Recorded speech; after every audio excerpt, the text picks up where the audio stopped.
व्यापाऱ्याकडून पिस्तूल दाखवून 30 लाख उकळणारा निघाला खासदार लंकेंचा कार्यकर्ता, मोठी खळबळ. अहिल्यानगरमधून पिस्तूल लावून कापूस व्यापाऱ्याकडून 30 लाखांची खंडणी उकळल्याची धक्कादायक घटना समोर आल्याने खळबळ उडाली होती. दरम्यान हा प्रकार श्रीगोंदा कृषी उत्पन्न बाजार समितीचे संचालक बाबासाहेब जगताप, अजय शेळके यांच्यासह 8 जणांनी केल्याचे समोर आले होते. आता यात मोठा ट्विस्ट आलाय. यातील आरोपी अजय शेळके हा खासदार निलेश लंके यांचा खास कार्यकर्ता असल्याचे समोर आले. शेळके याच्या फेसबुकवर या संदर्भात अनेक पोस्ट आणि एकत्रित फोटोही पाहायला मिळतात. मंडळी, या फोटोमध्ये अजय शेळके हा अनेक कार्यक्रमात तसेच प्रवासातही खासदार निलेश लंके यांच्या सोबतच दिसून येत आहे. लंके आणि शेळके यांच्यात खूप जवळचा स्नेह असल्याचे या फोटोवरून दिसते, असा आरोप विरोधकांनी केलाय.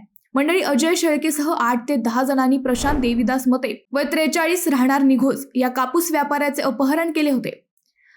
त्याच्याकडून 2.5 कोटींची खंडणी मागून 30 लाख उकळले होते. आता हा अजय शेळके व निलेश लंके यांच्यातील मैत्रीपूर्व संबंधाचे फोटो व्हायरल झाल्यानंतर एकच खळबळ उडाली आहे.